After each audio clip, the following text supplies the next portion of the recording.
Jadi makanya saya bilang tadi kenapa nol besar, Bang. Karena yang diteliti oleh peneliti, jadi Mas Roy ini kadang bisa jadi peneliti, penasihat hukum, semua lah bisa ya. Tapi intinya bahwa yang diteliti itu hanya digital. Oke. Bukan ijazah original, analog, otentik, asli, atau yang palsu. Jadi selama ini yang mereka teliti ini hanya digital, Mas. Tidak melihat langsung maksud Anda, ijazah Pak Jokowi? Bukan ijazah yang original, yang palsu atau yang original. Terus yang kedua, ada yang lucu lagi, ya kan? Teman-teman ini kan menggugat UGM, jadi intinya UGM yang dituduh memalsukan sebelum tahun 2005. Nggak pernah ada tuduhan itu? Enggak. Loh, makanya ada gugatan, Mas. Logikanya ada gugatan di PN Solo dan PN Sleman. Itu loh ya.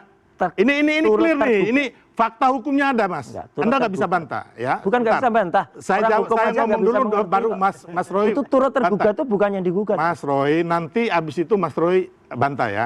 Biar saya bicara dulu. Orang hukum nggak ngerti hukum. Oke, tahan dulu. Silakan Mas Zulfan. Tergugat kok digugat tuh loh. Iya. Jadi intinya Mas Roy, ya kan, bahwa teman-teman ini, ya kan, mengatakan bahwa ijazah itu makanya mereka sampai mengeruduk UGM segala. Tahun 2005 dipalsukan. Tiba-tiba lagi muncul Bitor, ijazah ini dipalsukan di Pasar Pramuka tahun 2012. Bukan hanya ijazah, mungkin akte kelahiran, segala macam kecuali SKCK ya, untuk Pilgub Jakarta 2012.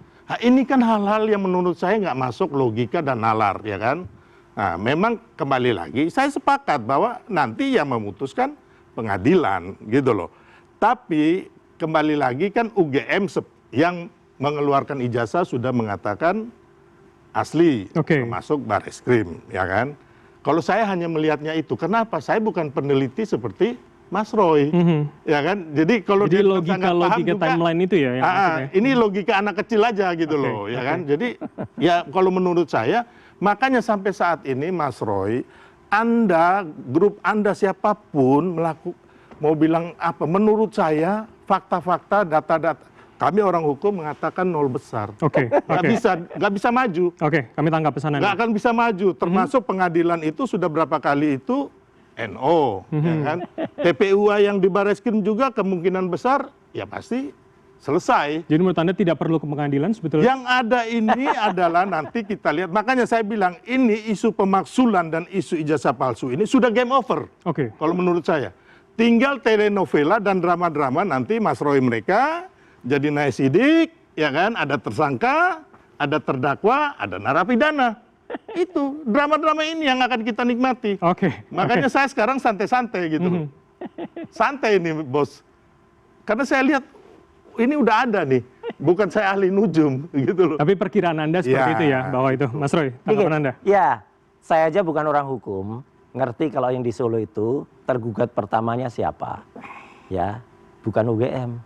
UGM itu turut tergugat. Dari baca itu aja orang hukum nggak ngerti itu katanya. Ya, itu aja udah lucu, ketawa betul saya. Ya, saya bukan orang hukum loh ya, saya aja bisa mengerti yang dimaksudkan Pak Dr. Taufik itu yang digugat siapa, satu. Tidak pernah ada kami itu menuduh UGM itu pembuat ijazah palsu. Enggak. Kami justru kasihan kepada UGM ya, yang kemudian menjadi turut terlibat di sini, turut kemudian mengakui sebuah ijazah yang sebenarnya bukan milik dia gitu. Itu aja. Dan kami itu pulang ke kampus tanggal 15 April itu, Mas. Jadi, itu kampus saya. Saya menempuh pendidikan S1, S2 di UGM, asli. Itu kampus kami.